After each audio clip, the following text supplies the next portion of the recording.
Okay. So you go to when your father's born, right?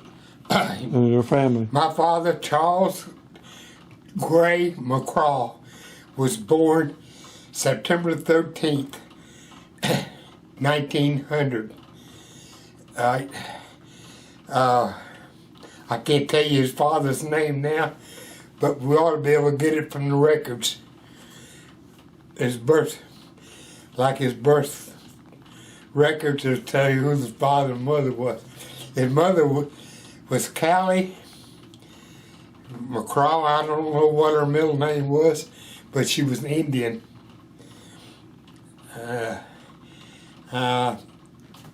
Probably Choctaw. I heard that before. All right.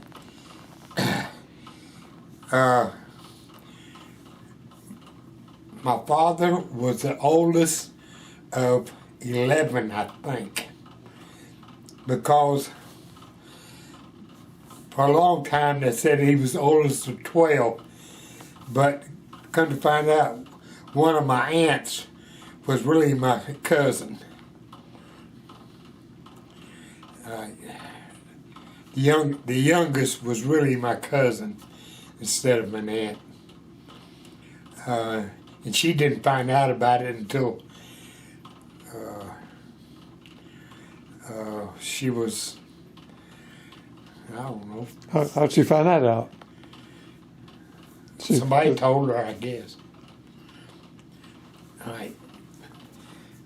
My father had 4 brothers. One was named Jim. Another one was named Raymond. And another one was named Harry. Harry served in World War II. In the New Guinea campaign. All right. Let's see. I feel bad about not loving my grandmother more, but we couldn't. None of us could stomach trying to kiss her because she dipped snuff. Oh no. Yeah, and Mike could tell you the same thing. Mm-hmm. But she was such a loving woman, and I found out from other family that when my father was growing up as a teenager, my grandmother played at the barn dances, and she played harmonica. All right. Jim, the next eldest, was a farmer all his life. All right. Raymond mostly lived in St. Louis and drove tractor trailers. Oh, I knew Raymond. Was he a friend of your dad? Is your brother? I mean, You're talking about another Raymond. Oh, okay. You're talking about your mother's brother. Okay. No, Raymond that used to come over to the house in Whitney. That could have been Raymond. He was a truck driver. Oh no, that was his son, Junior. Oh. Raymond Jr. And he's still alive someplace in Illinois, I think. But anyway, Raymond had 2 different families by 2 different wives. Raymond Jr. and one girl were part of the first family.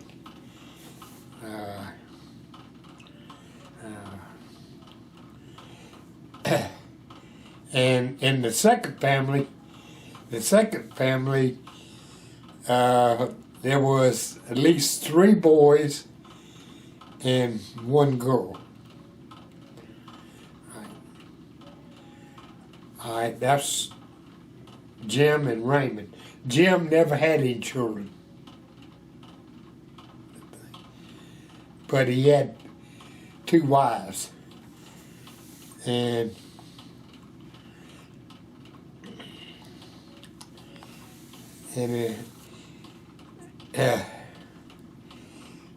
Jim was a farmer over in Arkansas. I don't know. You could probably find records. I'm not sure what year he died or anything else. But I think it was in the 50s or 60s.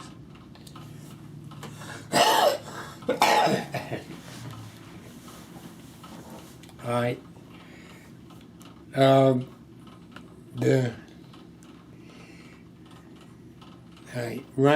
Jim, Raymond, and Harry. Harry was a soldier in World War II in New Guinea, and he lived most of his life over in Lee County, Arkansas, Mariana. And I think he was road supervisor for the county, Lee County, at one time before he died.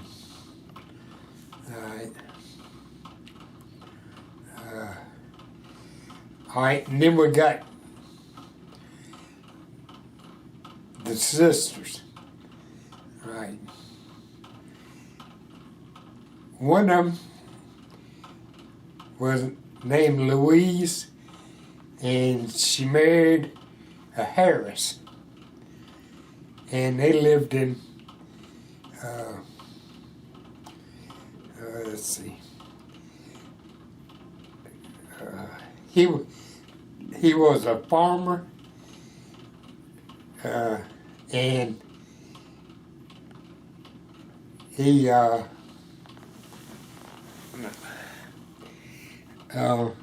his main occupation, besides farming, was he tended Harris's boat camp in Midway Spread, Arkansas. And every 4th of July, the whole family would meet at Midway Spread at his farm and have a picnic. He would usually kill a hog, and we'd have barbecue and everything else you could think of. All right. Her name was Louise. She married this Harris. All right. Another sister married a farmer named Allen. And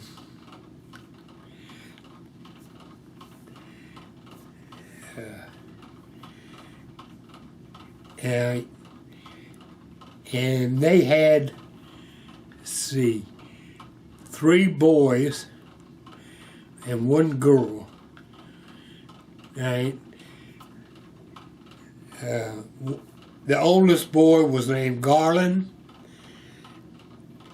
The second was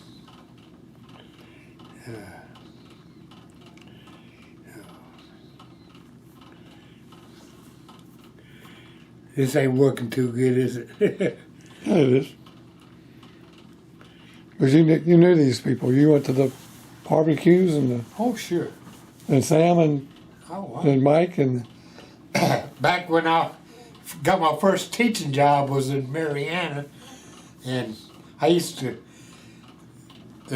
meet Cliff Allen at his. He would.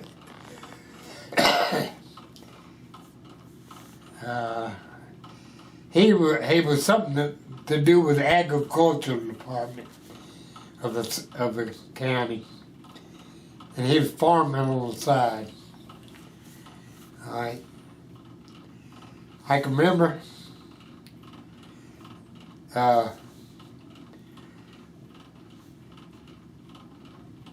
their farm was outside of Marianna, but his wife wanted to live in town, so they had two homes, one on the farm and one in town. And Miss Allen never came to the one in town. All right. That was Clifford and Garland. And the youngest brother, and I can't tell you much about the girls. Emma can, I guess. She knew the girls pretty well.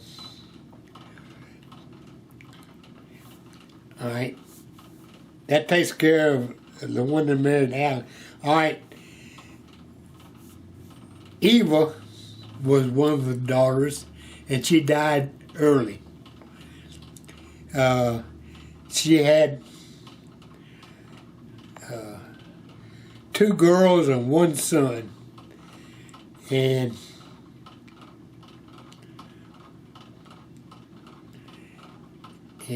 I think she died of lung cancer back when she was in her like 30s. Oh. Right. From smoking? Could be. Eva. I got Eva Louise. Right. 2 of the sisters went west. And I think all the way to California. I'm not sure what their names were. Emma might know that too. All right. All right.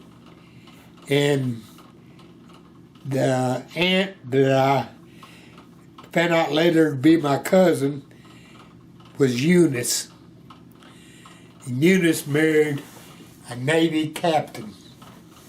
Well, he ended up a captain. Yeah.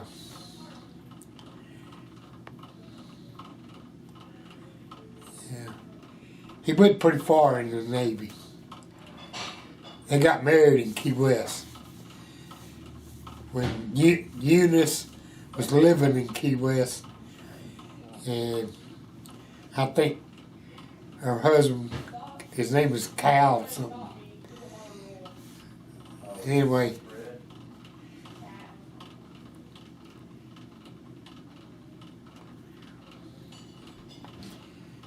they had a home in the Hawaiian Islands on Oahu for a long time.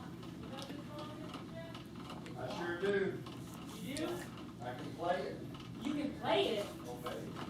Awesome. Me. Hang on. Okay. So you had to go to when your father's born, right? And your family. My father, Charles Gray McCraw, was born September 13th, 1900. I can't tell you his father's name now, but we ought to be able to get it from the records. His birth records will tell you who his father and mother was. His mother was Callie McCraw. I don't know what her middle name. Okay. All right. The oldest daughter was named Inez. And she was kind of wild, which is younger. So she got pregnant out of wedlock, and she gave birth to Eunice. And Callie, our Indian grandmother, just took Eunice in as one of her and they said it was 12, so I think she just had 11 children. Eunice was number 12. Oh, okay. All right. When Mother and Daddy first got married in 1929, all right, they didn't have any children for 7 years. So they took Eunice in to raise, since they didn't have children. But I came along in 1936.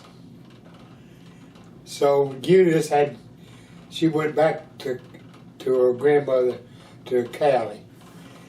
And they always stayed close. When we was down in Key West during World War II and after World War II, Eunice came. Eunice came during the war. And we all went to the Presbyterian Church down there.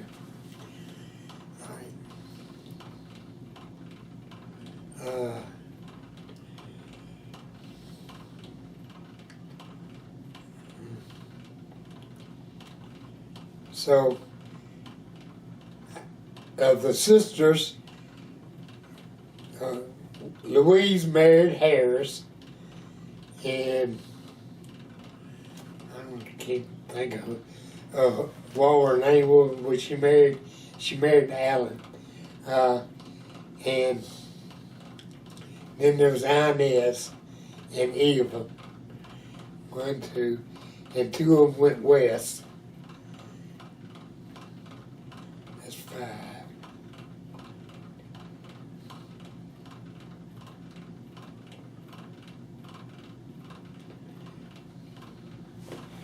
Yeah.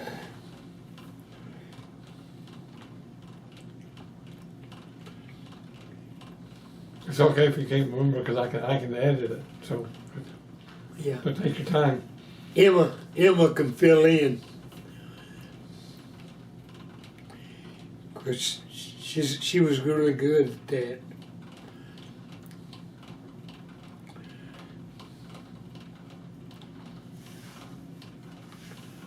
Right.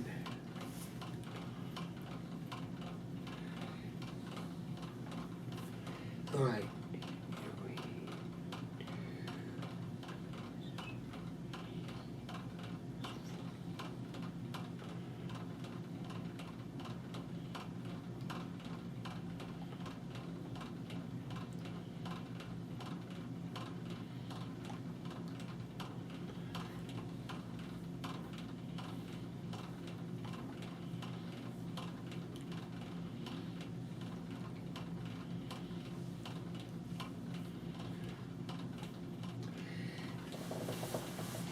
I can remember my father telling me that the school he went to, it was unusual for anybody born in 1900 to go to the school for 12 years, but he did. He was in the senior year when a teacher that took a disliking to him trailed him home for lunch one day, and my father lit up a cigarette, and the teacher jumped out and said, "Aha! I got you," because they couldn't smoke. And I think my father got panicky and bopped the teacher, so he didn't graduate. And the next year, I think he joined the Army instead of graduating, and he would have graduated in 1918. So instead, he went to the Army, and he was stationed at Fort Dix, New Jersey, and he said that the first sergeant came out one morning and said, anybody can drive? And he raised his hand, but he never, he said he'd like to strip every gear in that, in that car. But he had to go into town to get the Colonel's whiskey or something.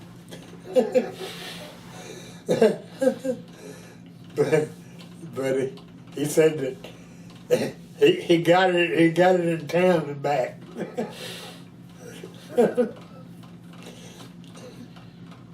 I'm not sure what kind of car it was. Is it a personal car or a Jeep or what? I think it was an Army car.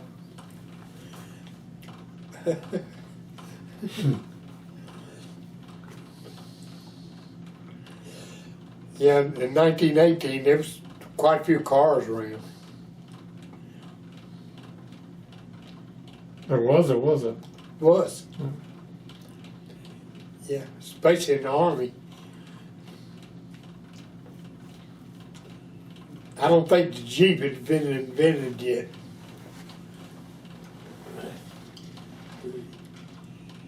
Let's see. That was one of the stories he told about Fort Dix.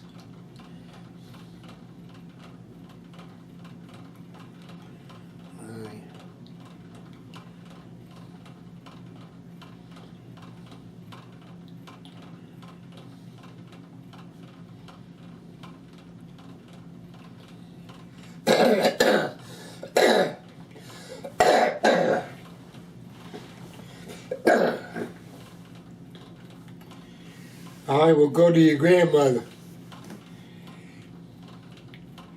All right.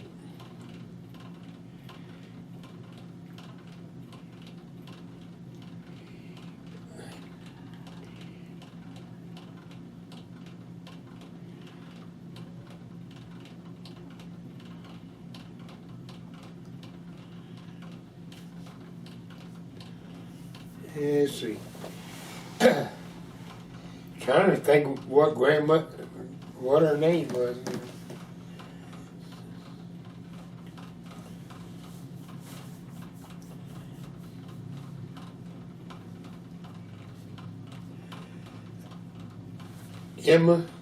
Emma's name is Emma Josephine, and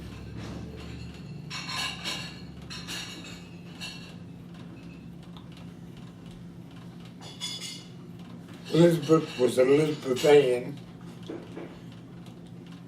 Callie Jane, and Mary Isabel. All right. Your grandmother's name was Justin Isabel McClellan. And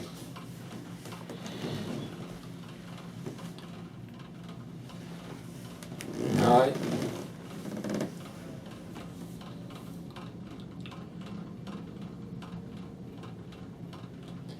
Justin Isabel McClellan. All right. And how our father met her, she just graduated. She was living in Bricky's, Arkansas, which is just in between where the farm was. That evidently he sold all the property in Tennessee and went over to Arkansas and took over a plantation.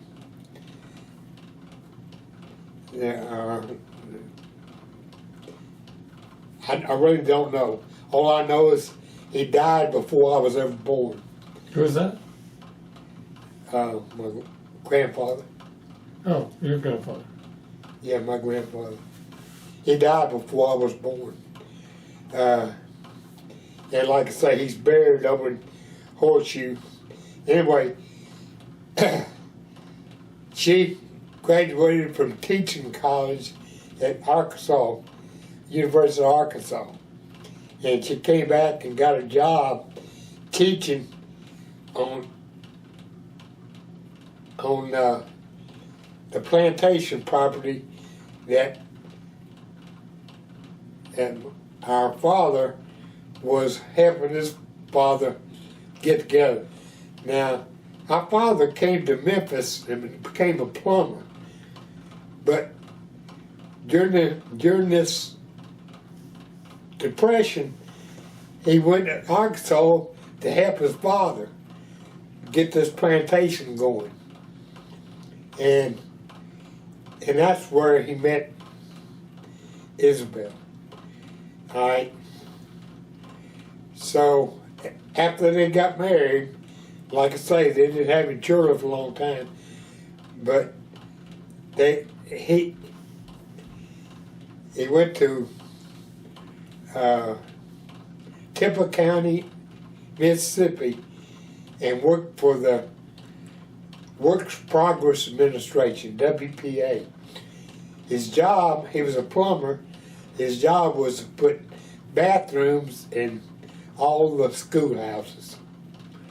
And the Work Progress, the government paid him to do that. And there was a lot of one-room schools, and so he put bathrooms in the schools all over Mississippi. All right. After I came along, Mike came along 2 years later, then Sam 2 years later. And by that time, we was in war. We was at war. Sam was born in 1940. All right.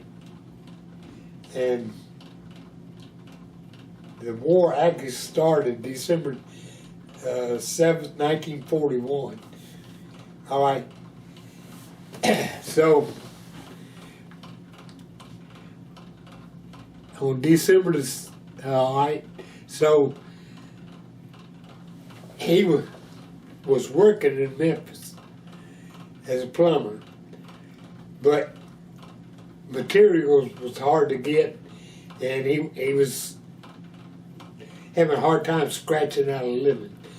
So when the war started, he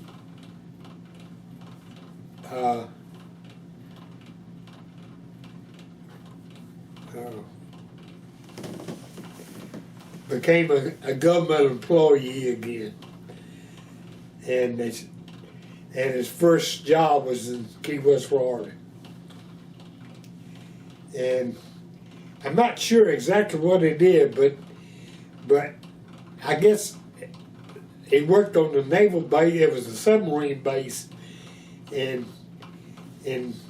downtown Key West, and he worked there on that base.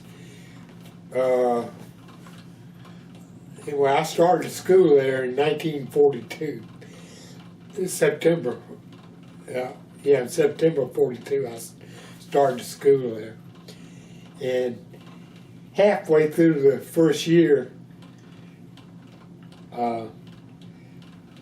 we got government housing, and I went to change schools, so went to Poinciana Elementary School.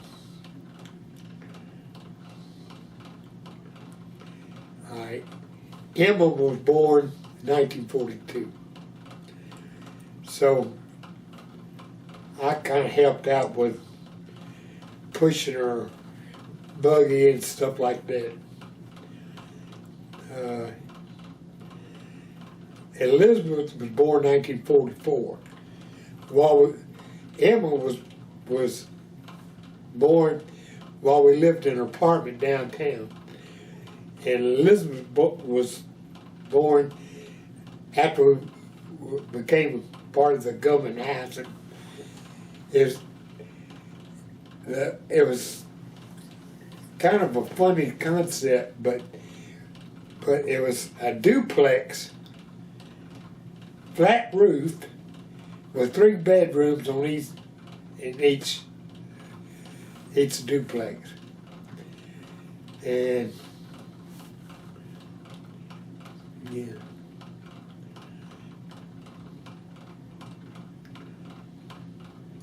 Y'all had the whole duplex? No, Oh, just we one. had half of it. Oh, We had 3 bedrooms on one side and another Navy chief lived on the other side with his family. Anyway, soon after that, our father got to be the plumber at the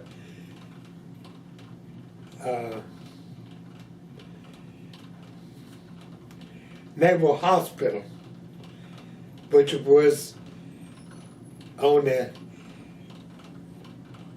edge of Key West, going towards Miami. And the next key to Key West was Boca Chica. And Boca Chica had a blimp base. And they used the blimps to find and destroy submarines back in those days. And anyway, they kept these blimps. And every time a hurricane came, they had warning. They got them. I got the blimps out of harm's way. And we had a hurricane just about every year.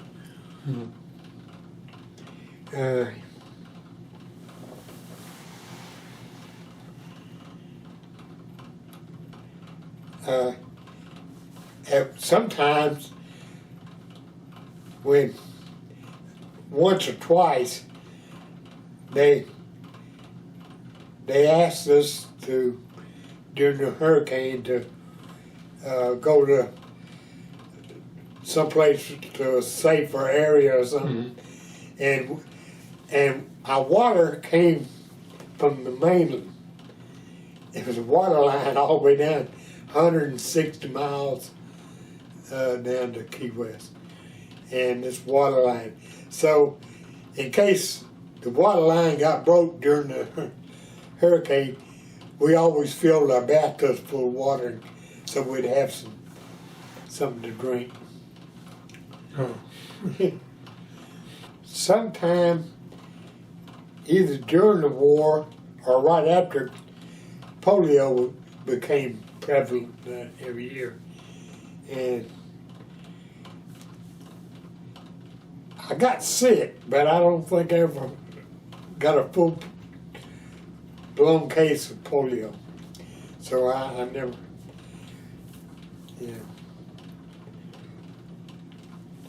probably just had a little temperature or something. But a friend of mine did. We were in the same grade, and they ended up taking him to live in Miami. Why? Better treatment. He was in a iron lung for a long time. Oh. He survived? Yeah. I visited him, I don't know, it was 2 or 3 years later. I don't think I can tell you his name now. I think it was Eddie. Callie and Mary wasn't born until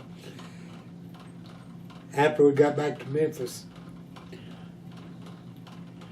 I remember I started school at Hollywood Junior High, middle way through the 7th grade. And Mike was 2 years behind me, so he was middle of the 5th grade. And I think Sam had to repeat the 3rd grade. He was middle way through when we got there, but he ended up a year behind. So y'all went from to Memphis, you moved into Chelsea? Chelsea? Is that where you lived? Or? Oh. At first, we rented an apartment from Sam's employer. His employer was Wallace. He ended up partners with Holiday Inn.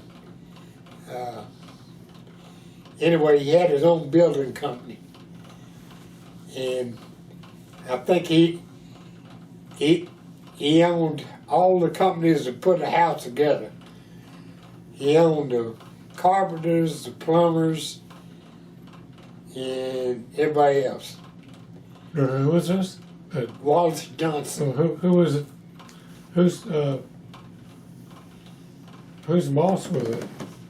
It wasn't. Grandpa's. Oh, I thought you said Sam. No, No. it was Charlie's. Charlie worked for the. Your grandfather worked for Southland Plumbing Company on Rainer Street, and it was one of Wallace Johnson's building companies. And I think he designed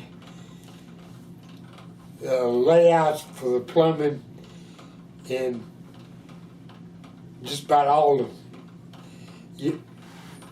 When you built a house, you didn't make them all exactly alike. They all had the same features, but the bathrooms would be in a different location, or master bedrooms or something. And I think your grandfather designed the plumbing for like 5 or 6 different models that he put in a subdivision. When I was in the